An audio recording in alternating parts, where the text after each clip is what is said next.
The image will break your heart. Jimmy Uso, with tears streaming down his face, standing helpless as his twin brother, Jey, is loaded into the back of a cold, metal ambulance. The yeet has been silenced. The dream of the Elimination Chamber is over. And right now, as we speak, the tribal chief himself, Roman Reigns, has just walked through the sterile, white doors of a hospital to see the wreckage of his family. What happened inside that room? The words whispered between the beeps of a heart monitor is going to redefine the bloodline forever and change the course of WrestleMania as we know it. Before we dive into the wreckage of this brutal night, I want to take a second to talk to you, the SLAMZONE family. We see these athletes as superheroes, but moments like this remind us they are human beings with brothers, cousins, and lives outside the ring. If you've ever felt the pain of seeing someone you love hurt, or if you've been riding with the Usos since day one, please, hit that subscribe button. It helps us keep the lights on and keep bringing you these deep dives. Comment main event below to show Jey some love, share this video with a friend who needs to see this, and hit that notification bell so you never miss a beat of this unfolding drama. We're more than a family, and we're glad you're here.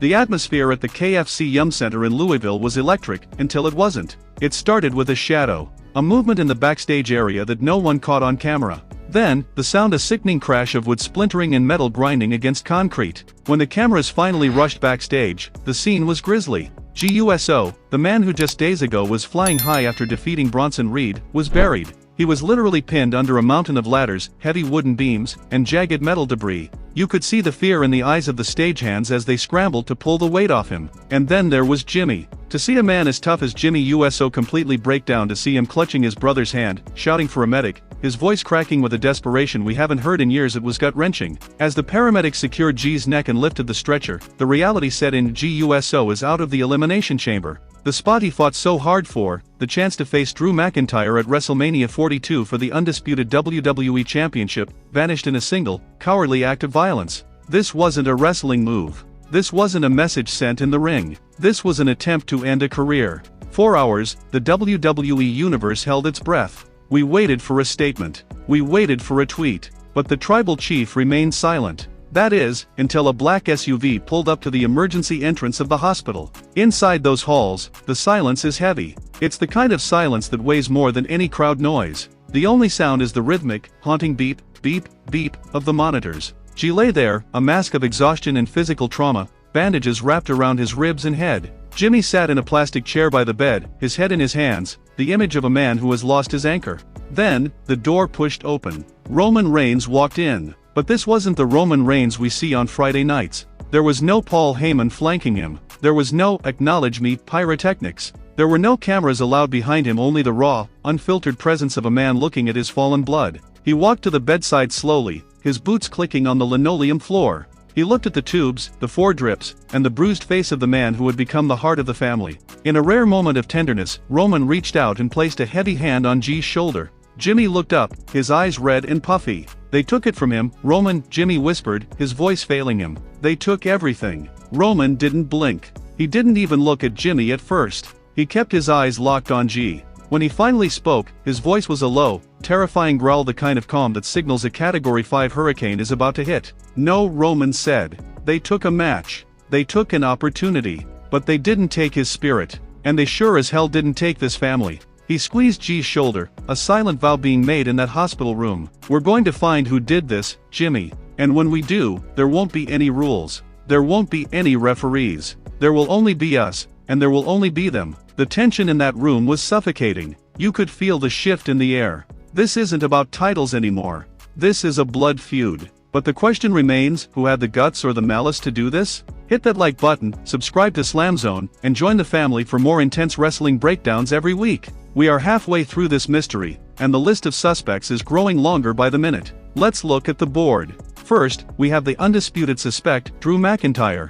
He's the champion. He's the man Jey was coming for. Removing Jey from the chamber thins the herd and removes the most unpredictable element from the match. Drew has been playing the innocent card, but we've seen what he's capable of. Look what he did to CM Punk. Look at the trail of broken bodies he's left behind. Drew knows that main event Jey Uso is a threat to his reign, and Drew isn't above taking a shortcut if it means keeping that gold around his waist. Then, there's Jacob Fatu. This is where it gets complicated. Fatu was the one screaming for justice in the ambulance, but let's look at the facts. As soon as Jey was cleared out, Fatu was in Nick Aldis's office demanding the open spot. Is it possible this was a calculated move to jump the line? Fatu himself was attacked months ago. Is this a twisted form of eye for an eye within the family hierarchy? Or is Fatu truly the loyal soldier, and his anger is just a reflection of the bloodline's shared pain? And we can't ignore the vision. Bronson Reed's biceps were torn during his match with Jey, ending his own chamber dreams. Did Austin Theory or Logan Paul decide to settle the score for their fallen teammate? Logan Paul eventually won Jey's spot in the main event later that night, defeating Jacob Fatu with some very suspicious help from a masked man. The pieces are moving, but they don't all fit yet.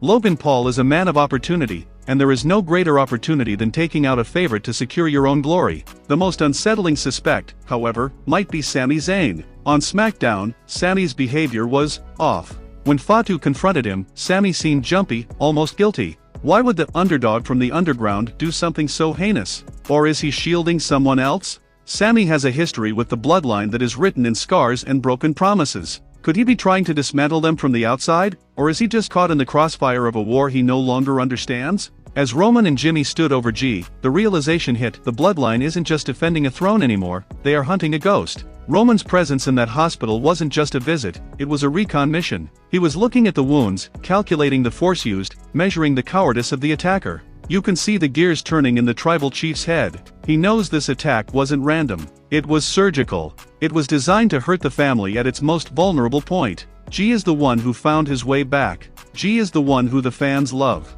To take out Jey is to take the heart out of the bloodline. The Elimination Chamber will proceed. Logan Paul will walk into that structure carrying the spot that belonged to Jey Uso, but he and everyone else in that match now has a target on their back that no championship belt can protect. Roman Reigns has shifted from tribal chief to executioner. He didn't leave that hospital room to go back to a hotel. He left to find blood. You could see it in the way he adjusted his jacket as he walked out, the way he ignored the hospital staff, the way he looked directly into the camera for a split second with eyes that said, "You're next." This story is far from over.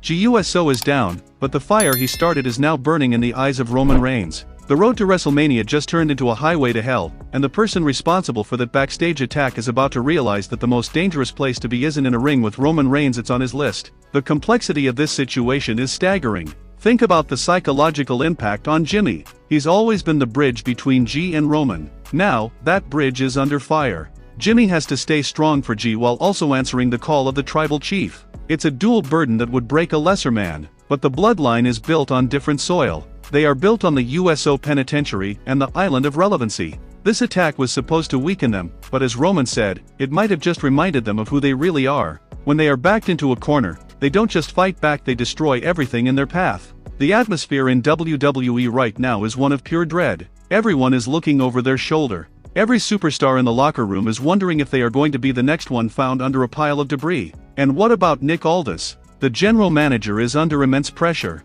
He has a major premium live event to run, and one of his biggest stars was just hospitalized under his watch. The security footage is being reviewed, the locker room is being interrogated, but so far, the ghost of Louisville remains at large. The fact that a masked man helped Logan Paul win Jey's spot later that night only adds fuel to the fire. Was that the same person who attacked Jey? Or is there a new faction emerging, one that wants to see the bloodline burn to the ground? We have to talk about the physical toll on Jey. Reports are saying he has multiple contusions, a possible concussion, and significant soft tissue damage in his back and shoulders. The doctors are optimistic about a full recovery, but the timeline is the problem. WrestleMania is right around the corner. To miss the Elimination Chamber is one thing, but to miss the grandest stage of them all? That is a heartbreak Jey might never recover from. He has worked his entire life for this moment. He stepped out of Roman's shadow, he became main event Jey Uso, and he was seconds away from the biggest match of his career. To have it snatched away by a coward in the dark? That's not just an injury, that's a tragedy.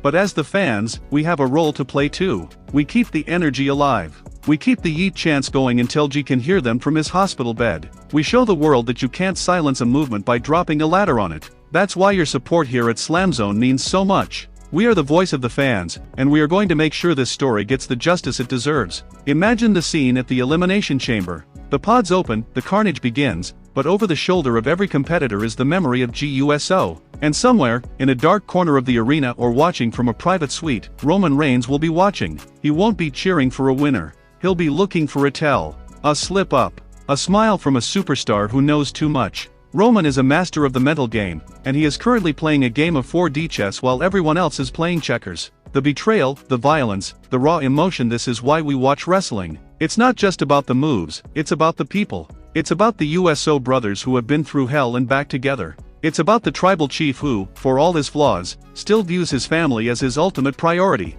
This attack has unified the bloodline in a way that championships never could. Before this, there was friction. There was doubt. Now, there is only a common enemy. As the cameras panned away from the hospital that night, the last thing we saw was the USO logo on Jey's hoodie, stained with the dust of the wreckage. It was a haunting image, a symbol of a dream deferred. But as the old saying goes, the bigger the struggle, the greater the triumph. Jey Uso is a warrior. He's a fighter. And if I know anything about the Samoan dynasty, it's that you can knock them down, but you better make sure they don't get back up, because when they do, they're bringing the whole family with them. The mystery of the Masked Man, the suspicious behavior of Sami Zayn, the arrogance of Logan Paul, and the cold calculation of Drew McIntyre, all of these threads are leading to a massive explosion. Whether it happens at the Elimination Chamber or on the road to WrestleMania, the fallout is going to be historic. We are witnessing the evolution of a storyline that has captivated us for years, and it's reaching its most volatile peak yet. As we wrap up this massive deep dive, I want to thank you again for being part of the SLAMZONE family.